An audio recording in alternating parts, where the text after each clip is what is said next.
Biscuit পছন্দ করে না এমন মানুষ কিন্তু খুবই কম আছে। বিকালে চায়ের সাথে বিস্কুট, বাচ্চাদের টিফিনে বিস্কুট, হুটহাট খিদে পেলে বিস্কুট, বাঙালির কাছে এই বিস্কুট খাওয়াটা শুধুমাত্র একটু অজুহাত। আজকে ঘরে থাকা সামান্য কিছু উপকরণ দিয়েই কিন্তু খুবই টেস্টি আর হেলদি একটা বিস্কুট রেসিপি আপনাদের সাথে শেয়ার করব। আজকের বিস্কুট রেসিপিটা বানানোর জন্য এখানে একটা গন্ধরাজ লেবু নিয়েছি। লেবুর উপরে যে সবুজ অংশটা থাকে সেটা একটা গ্রেটার দিয়ে আমি কিছুটা গ্রেট করে নেব। এতে করে বিস্কুটের স্মেলটা কিন্তু খুবই ভালো আসবে। আর দিয়ে দেব প্রায় 1 চামচের মতো লেবুর রস। এইভাবে যদি আপনারা বাড়িতে একবার বিস্কুট বানিয়ে খান তাহলে কিন্তু আর কখনোই দোকানের বিস্কুট কিনে খাবেন না। এবার এর সাথে দিয়ে দেব একটা ডিম আর 1/4 কাপের মতো চিনি। তারপর চিনি আর ডিম একসাথে ভালো করে ফেটিয়ে নেব। এই ডিম আর চিনি যতটা ভালোভাবে ফেটিয়ে নেওয়া যায় বিস্কুটগুলো কিন্তু ততটাই মুসমুসে হবে। তাই 2 থেকে 3 মিনিটের মতো আমি এই ডিমটা ভালো করে ফেটিয়ে নিয়েছি। এবার এর সাথে দিয়ে দেব 1/4 কাপের মতো সয়াবিন তেল।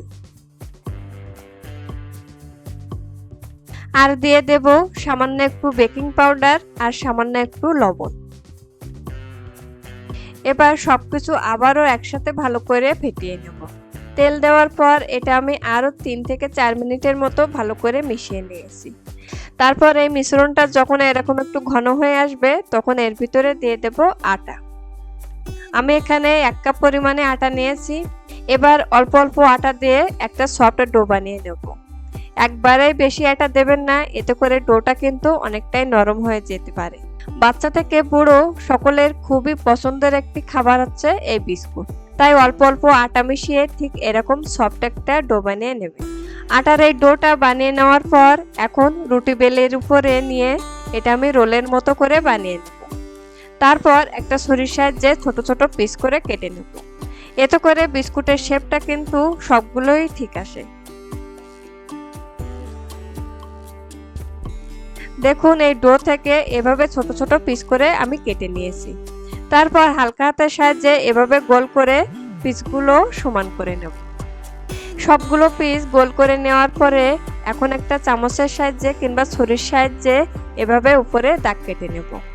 এতে করে বিস্কুটগুলো দেখতে কিন্তু খুবই সুন্দর লাগবে। তারপর বিস্কুটের সাইড থেকে এভাবে একটু ভাঁজ করে দিচ্ছি। আপনারা একটু খেয়াল করে দেখে নেবেন আমি এই কাজটা ঠিক কিভাবে করছি। এই বিস্কুটগুলো বানানো কিন্তু খুবই সহজ, যে কেউ একবার দেখলেই এই বিস্কুটগুলো বানিয়ে নিতে পারবে। আমি আরেকটা বিস্কুট বানিয়ে আপনাদের দেখিয়ে দিচ্ছি। সবগুলো বিস্কুট আমি একইভাবে বানিয়ে নিয়েছি। আর দেখুন বিস্কুটগুলো দেখতে কতটা সুন্দর লাগছে। এই বিস্কুটগুলো দেখতে যেমন সুন্দর হয় আর খেতেও কিন্তু অসম্ভব মজার হয়ে থাকে। সবগুলো বিস্কুট একইভাবে বানিয়ে নেওয়ার পর এখন বিস্কুটগুলো তেলে ভেজে নেব। আগে থেকেই একটা ফ্রাই প্যানে পরিমাণ মতো তেল গরম করে নিয়েছি। তারপর কড়ার একটা সাইড থেকে একটা একটা করে বিস্কুট তেলে দিয়ে দেব। মিডিয়াম টু লো হিটে প্রথমে এই বিস্কুটগুলো আমি 2 থেকে 3 মিনিটের মতো ভেজে নেব। তারপর বিস্কুটগুলোর একটা সাইড যখন একটু লালচে হয়ে আসবে তখন এগুলো উল্টে দিচ্ছি। এইভাবে উল্টে পাল্টে বিস্কুটগুলো লালচে কালার করে ভেজে নিতে হবে। একেবারে হাইটে বিস্কুটগুলো ভাজা যাবে না, তাহলে কিন্তু উপরটা শক্ত হয়ে যাবে আর ভিতরটা নরম থেকে যায়। তাই মিডিয়াম টু লো হিটে হাতে একটু সময় নিয়ে এভাবে আস্তে আস্তে উল্টে পাল্টে বিস্কুটগুলো ভেজে নেব। ভিডিওটা যদি আপনাদের ভালো লাগে থাকে তাহলে অবশ্যই একবার হলেও বাড়িতে ট্রাই করে দেখতে পারেন এই বিস্কুট রেসিপি। আশা করি ভালো লাগবে। আপনারা যারা আমার চ্যানেলে নতুন তারা প্লিজ আমার চ্যানেলটা সাবস্ক্রাইব করবেন আর পাশে থাকা বেল আইকনটা ক্লিক করে দেবেন।